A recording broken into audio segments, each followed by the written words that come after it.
kind of interesting. When the last one we saw, where he said, miracles correct my perception of all things. It didn't say it changed anything, it just changed my perception. What does the Course say? We don't need to change the world, we just need to change our mind about the world. And that, talk about a sense of freedom. You don't have to change anything or anyone, and you can be totally free.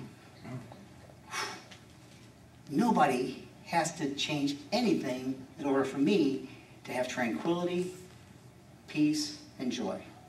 Nothing has to happen today in any particular way for Ted to have a sense of tranquility, peace, and joy. Now there's freedom. If there's so much as one person that has to change in order for me to be happy, I'm in for a long haul, aren't I? As soon as I get them changed, somebody else is going to pop up. It's that kind called whack-a-mole. Did you ever do that? Whack-a-mole? You know? Good luck with that. Getting everybody in line, you know, in your life. You know, it just doesn't work. But if that's not what this was about, folks, we don't have to play that game. We don't have to play the game. I'm right. I know what should happen. You're wrong. We can play the game. Everything is absolutely perfect in this moment. And isn't this a perfect moment? Do me a favor. I just want you to breathe in perfection and breathe out gratitude. You ready? Breathe in perfection. Breathe out gratitude. You just instantaneously changed your whole physiology. Because you aligned yourself with Source. And it's always available to us. Always available to us.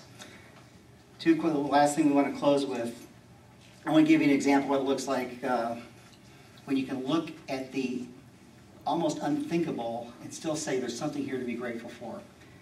There's a fellow by the name of Dick Hoyt. Back in 1972, he had a child that was born. And he was obviously grateful. A child was born. But the doctors came out and said there's complications. And they took him over into a room. He said, when they took me into the room, I knew something horrible was going on.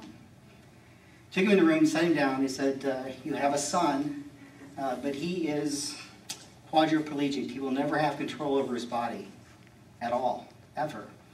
And sir, as harsh as that sounds, we also believe he probably has cerebral palsy. He will never think a human thought. They left him with some papers, encouraged him to sign them so they could put this boy in an institution where he could be cared for. And as he was sitting there, feeling like just lightning had gone down through his body, he didn't know how to even process all this. In one of the interviews I heard somebody referring to him about it, he said the thought that came to his mind was, there's something here to be thankful for, I just don't know what it is. There's a thought.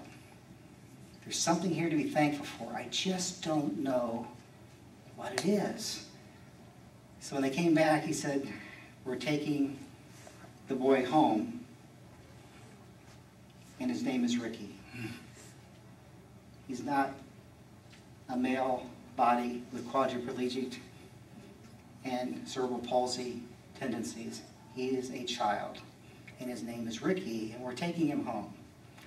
Now, once they got him home, he demanded a lot of care, obviously, but as Ricky got a little bit older, they noticed that his brother, I think it was his brother and his sister, or just his brother, was communicating with Ricky by getting Ricky to flop his head to the left or right. And that was amazing to them, because they didn't know he could even recognize what other humans were doing or thinking. So they took him to school, and through a long process, he learned to talk through a computer, like Hawkins. You heard voice-activated computers. He went to grade school, went to junior high, went to high school, went to college. He was at Boston College, and he loved athletics. Obviously, he never played sports because he was never out of a wheelchair or a bed. But he heard he went to a basketball game, and they made an announcement that there was going to be a fundraising, I think it was a 5-mile run for one of the athletes that was paralyzed in an accident. And when Ricky got home that night, he asked his dad, he said, can we please be in that run? And Dick said, I guess we can do that. He said, I didn't know how we were going to do it, but I just pushed him in the wheelchair, we could figure it out. So he said, we showed up, we're there with everybody else, we're in the wheelchair, got Ricky in the wheelchair, and he said, we start off and we go. And he said, we just kept going, kept going, kept going. He said, we weren't even last. He said, we were next to last, but we weren't last. But when he got home, Ricky said he never in his life felt more like other people than when he was in that race. So they just started running. They go out in the evening, he just started pushing him, and pretty soon they were doing 10Ks, they were doing marathons, and eventually they even did the Ironman race. Anybody familiar with the Ironman race? That's just incredible, isn't it? You start off by swimming over 2 miles. I think it's 2.5 miles, I'm not sure. You bicycle for 114 miles, and then you finish the race by running a marathon, 26.2 miles. You go over 140 miles all in one day, swimming, bicycling, and running. Now I want to show you this little film clip. It's from the Wide World of Sports back in, I think this thing took place in the late 90s. They're in the bicycle portion of the race. They got 60 miles left. The bicycle is broken down, and by the rules of the Ironman race, you can have a van come out and pick you up and call it a day, or they'll come out and try to repair you back. You can stay in the race, although you may not qualify because you have to finish each leg by a certain time. So let's take a look at the story of Dick and Ricky Hoyt on this particular day.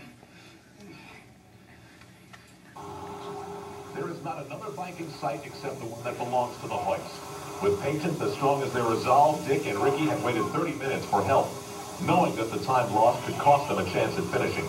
Dick asks Ricky if he still wants to go on. You want it? You would? Yeah. He wants to do that.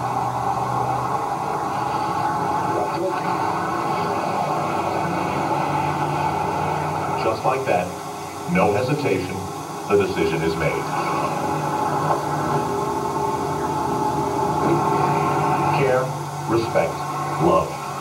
And it goes both ways. Yeah, he loves to get out on a run course. He likes to see people trying to.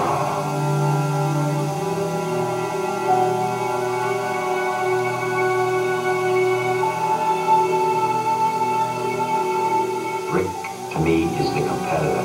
He really wants to win, and he's a fighter, and he's never going to give up. And it's just something that gets inside of me when I'm pushing him that I can go faster, and I can do all these things, and I don't know exactly what it is.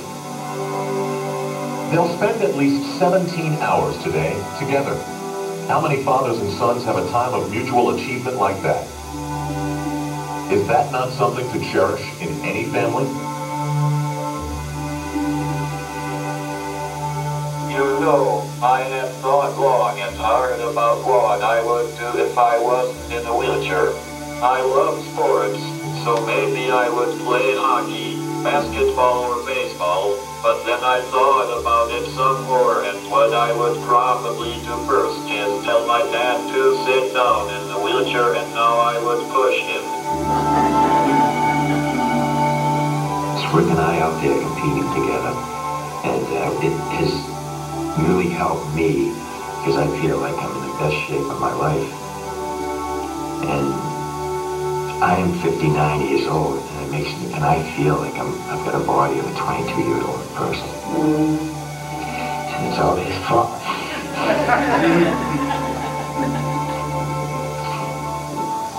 That was when Dick cried, when he talked about what Ricky gave him. Now let's get after the lace. Stand up in there. The front brake was fixed, but the Hoyts can no longer make the cutoff in time. They will have to try and complete the final 63 miles for each other.